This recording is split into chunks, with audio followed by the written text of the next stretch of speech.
The women told investigators he began acting erratically and skipped what was supposed to be their route to get home. He then started driving so fast, going past 100 miles per hour. The women claim he pulled out a gun and started waving it through the sunroof while still driving erratically fast, then began firing the gold-colored handgun out of the car window. One of the women reportedly told Pritchett to take her back to her apartment and try to calm him down by asking him to pray with them. He allegedly asked the woman on the call, "If I had the perfect opportunity and was in the middle of nowhere where no one could hear them scream, should I just go ahead and do it?" And the woman on the line reportedly responded, yes. The women in the car told police that Pritchett told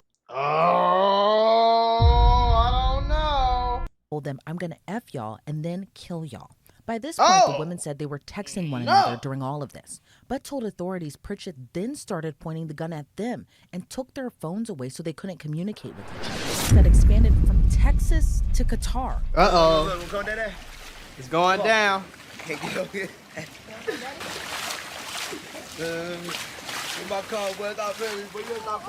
Remember him? That's YouTuber Corey Pritchett Jr. Now, earlier this year, we reported that Pritchett allegedly kidnapped two women in Texas. He later hopped on a nearly 20-hour flight all the way to the Middle East, but not to Dubai like he once flaunted to his millions of social media followers. I moved to Dubai.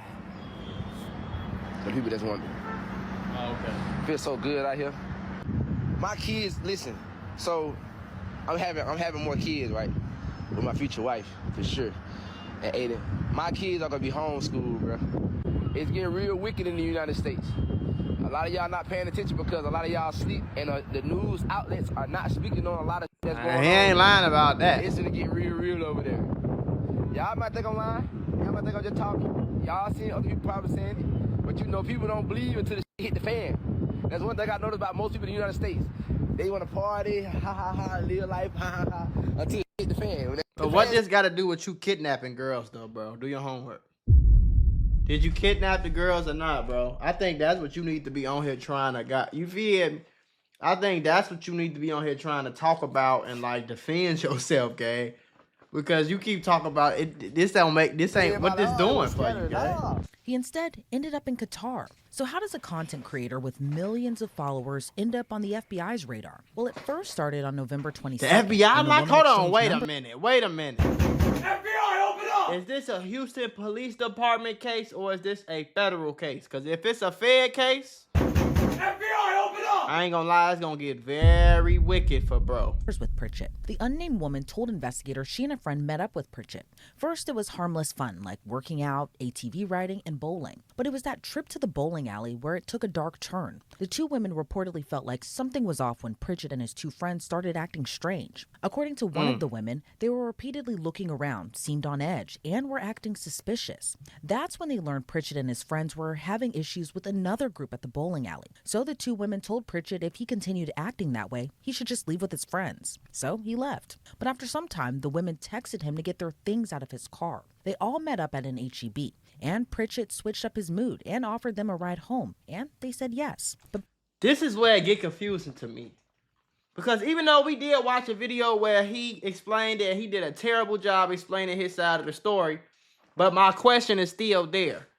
How did you go from meeting up at a store to get your stuff out the car, then he offer you a ride? How does that turn into a kidnapping? Pritchett flipped again. The women told investigators he began acting erratically and skipped what was supposed to be their route to get home. The women said Pritchett claimed someone was after him and started making phone calls. He then started driving so fast, going past 100 miles per hour. The women claim he pulled out a gun and started waving it through the sunroof while still driving erratically fast, then began firing the gold-colored handgun out of the car window. One of the women reportedly told Pritchett to take her back to her apartment and try to calm him down by asking him to pray with them. I want to put y'all on to some of the easiest money you'll ever make in your life.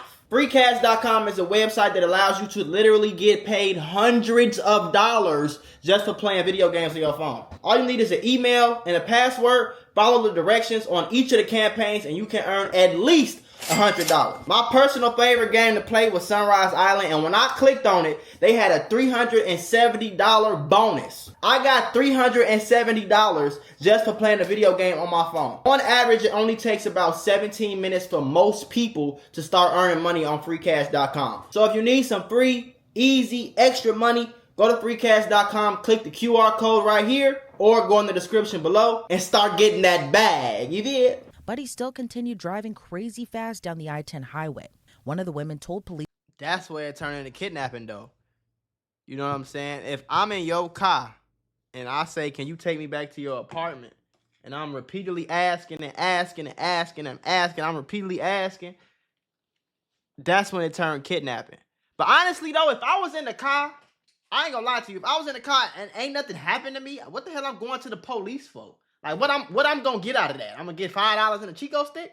What am I gonna get out of going to the police and letting them end up charging? Like, ain't nothing happened to the girls, right? Police Pritchett then made a video call to another woman saved in his phone as future wife. He allegedly asked the woman on the call, if I had the perfect opportunity and was in the middle of nowhere where no one could hear them scream, should I just go ahead and do it? And the woman on the line reportedly responded, yes. The women in the car told police that Pritchett told Oh, I don't know.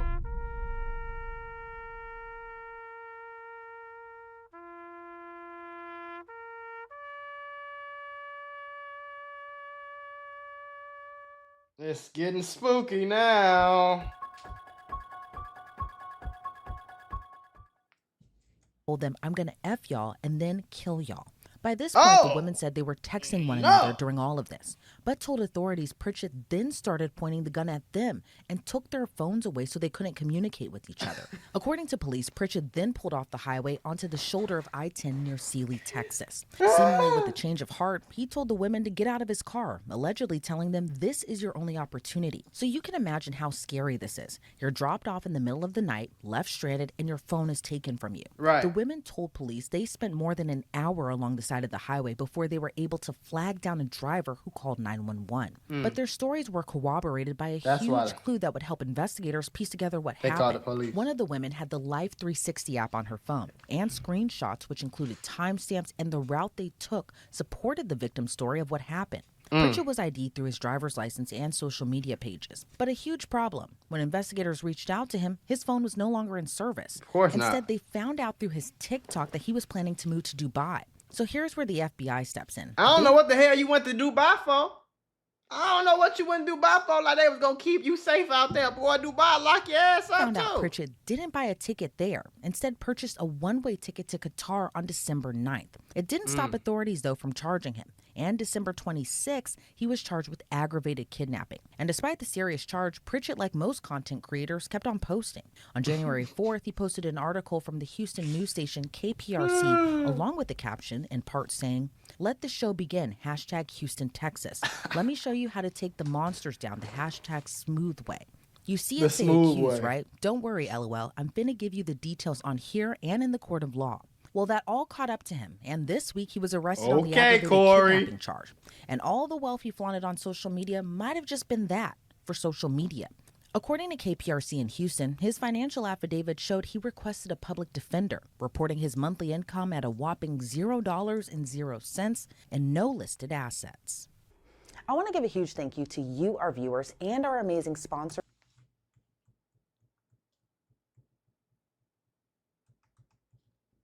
Is Texas-based criminal defense attorney Bridget Williams. Bridget, thank you so much for joining me today. You know, this case is an interesting one. You have a social media content creator and personality. He's accused of kidnapping two women, fleeing off to Qatar. What's your reaction to this case? It's something that is definitely mind-blowing when we think about it. So we have this young. All right, I'm gonna go ahead and give my 2 cents. All right, I ain't gonna lie, it sound kind of bad, Corey. It sound bad, bro. You know what I'm saying? You got the story that they telling you and they going with. It sound bad right now. I mean, it kind of is like your word against theirs. So I don't think he gonna really get no time for real. Like he probably get off with probation or something like that. Maybe do a little bit of time, because the evidence of him putting a gun in her face, all that, it ain't really too much evidence, but it is 2 witnesses though. So that could mess him up. And he tried to flee to another country. That's what's gonna smoke him. You know what I'm saying? That's what's gonna smoke his ass. Something to do with the person. And this punishment range, once it reached an aggravated kidnapping to first degree. First degree has a punishment range of up to 99 years. A couple of different circumstances that can occur. One, aggravated kidnapping with a couple of different circumstances that can occur. Right. One of them is if the person attempts to inflict bodily harm or sexual abuse on the other. And that's what this person is being charged with. That's what aggravated means. The offense has a punishment range once it reaches aggravated kidnapping to first degree. First degree has a punishment range of up to 99 years in prison and up to a $10,000 fine. Now, if Corey can show that this is one of the defenses that he dropped the ladies off in a safe area, then technically the charge can be reduced to a second degree. Right. However, in this particular instance, I don't foresee that being something that he will say as he dropped them off on the side of the freeway, the interstate. Right. Right.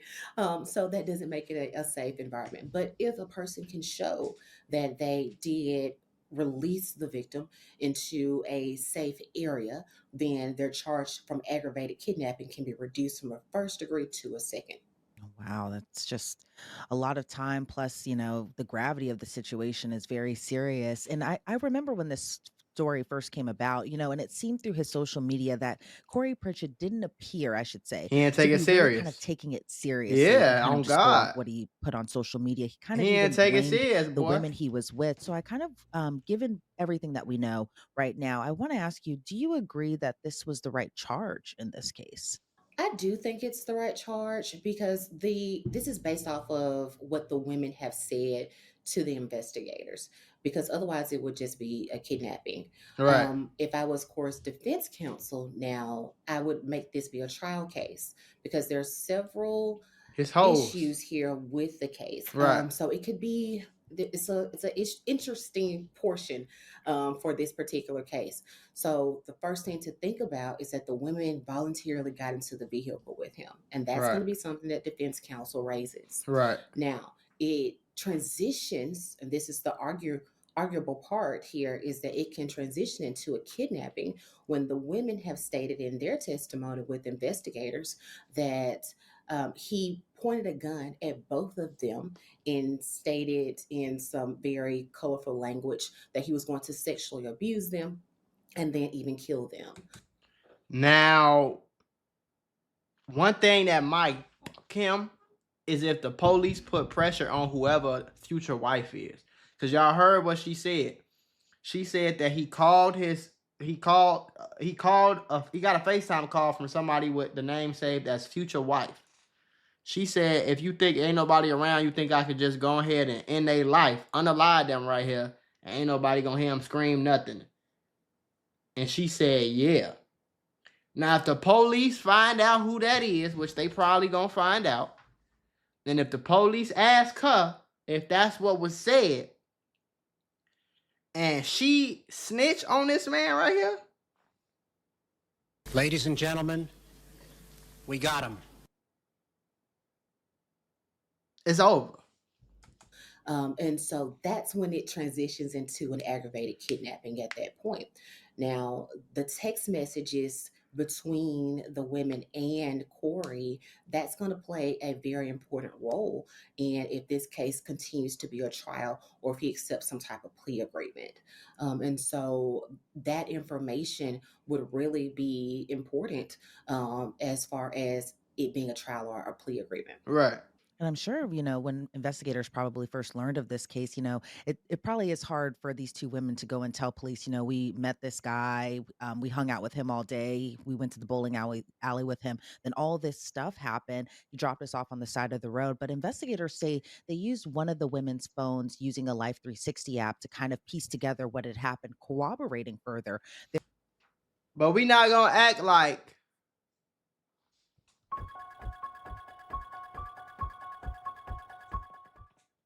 it's getting scary. we're not gonna act like it ain't possible, right? We're not gonna act like it's impossible that the girls ain't set him up. The girls could have very well had set him up, and then when it didn't go right and he got dropped off, they were like, man, fuck that. We finna snitch on him to cover up our own ass, to make sure that nobody know that we was finna set him up to get unalived or set. Cause you know them mob tie niggas in Houston is crazy. Do your homework. So that's still a possibility though, gang.